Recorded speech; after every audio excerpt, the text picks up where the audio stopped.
दोस्तों, क्या आपने कभी बारिश की बूंदों को ध्यान से सुना है? जब भी बारिश होती है, हर किसी के मन में अलग अलग भावनाएं उमड़ने लगती हैं।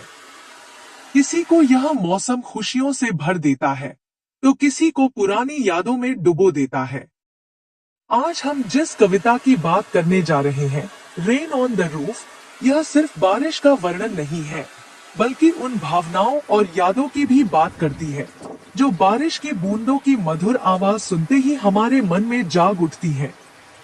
तो चलिए, इस खूबसूरत कविता की गहराई में डूबते हैं और जानते हैं कि बारिश के संगीत ने हमारे पोएट कोट स्किन्ने के मन में कौन से अनोखे सपने और यादें जगा दी। फर्स्ट स्टैंजा के फर्स्ट 4 लाइंस में पोएट कहते हैं, जब बारिश होने वाली होती है तो आसमान में नमी भरे काले बादल धीरे धीरे तारों से भरे आकाश को घेर लेते हैं। यह ऐसा लगता है जैसे पूरे आसमान पर एक उदासी भरी चादर छा गई हो। यह अंधेरा बहुत ही शांत तरीके से बारिश की बूंदों के रूप में गिरता है, मानो आसमान खुद उदास होकर आंसू बहा रहा हो। फर्स्ट स्टैंजा के आगे के 4 लाइंस में पोएट कहते हैं, ऐसे माहौल में छोटे से कमरे के बिस्तर पर लेटे हुए तकिए को हल्के से दबाना और छत पर गिरती बारिश की नर्म बूंदों की मधुर आवाज को सुनना एक अनोखी खुशी देता है। यह एहसास बहुत ही सुकून भरा होता है, जैसे प्रकृति खुद हमें आराम देने के लिए एक सुंदर लोरी गा रही हो। सेकंड स्टैंजा के फर्स्ट 4 लाइंस में पोएट कहते हैं, बारिश की हर बूंद जब छत की लकड़ी की टाइल्स पर गिरती है तो उसकी हल्की सी झंकार दिल में एक गूंज पैदा कर देती है। यह मधुर ध्वनि मन में हजारों सपनों भरी कल्पनाओं को जन्म देती है और दिमाग अचानक कई तरह की सोच और भावनाओं से भर जाता है। सेकंड स्टैंजा के आगे के 4 लाइंस में पोएट कहते हैं, इसी के साथ बीती यादें एक के बाद एक मन में उमड़ने लगती हैं, जैसे वे अदृश्य धागों से मिलकर एक भावनाओं की चादर बुन रही हों।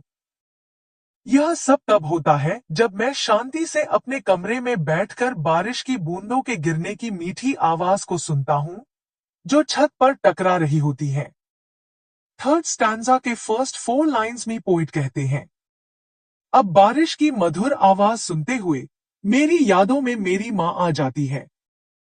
जैसे पहले, कई सालों पहले, वे सोने से पहले अपने प्यारे सपनों में खोए बच्चों को प्यार भरी नजरों से देखा करती थी और फिर सुबह तक के लिए उन्हें छोड़ देती थी। थर्ड स्टैंजा के लास्ट 4 लाइंस में पोएट कहते हैं, जब मैं बारिश की बूंदों की रिमझिम सुन रहा होता हूँ, जो छत की लकड़ी की टाइल्स पर गिर रही हैं, तब मुझे ऐसा महसूस होता है कि मेरी माँ की वह स्नेहभरी नजर मुझ पर अब भी टिकी हुई है। यह बारिश की आवाज मानो एक मधुर धुन की तरह बज रही हो, जो मुझे उनकी यादों से भर देती है। तो दोस्तों, यह थी रेन ऑन द रूफ, एक ऐसी कविता जो हमें सिखाती है कि बारिश की बूंदें सिर्फ पानी नहीं बरसाती, बल्कि हमारे दिल में पुरानी यादों और भावनाओं की बारिश भी कर देती हैं। बारिश हमें सुकून देती है, पुरानी यादों में ले जाती है और कभी कभी हमें खुशियों से भर देती है। अब मैं आपसे पूछना चाहता हूँ, जब बारिश होती है तो आपके मन में सबसे पहले कौन सी यादें आती हैं? कमेंट में जरूर बताइए, मैं आपके जवाबों का इंतजार करूंगा। अगर आपको यह वीडियो पसंद आई हो तो लाइक, शेयर और चैनल को सब्सक्राइब करना न भूलें। मिलते हैं अगली वीडियो में, तब तक के लिए बारिश का मजा लीजिए और अपनी यादों को संजोकर रखिए।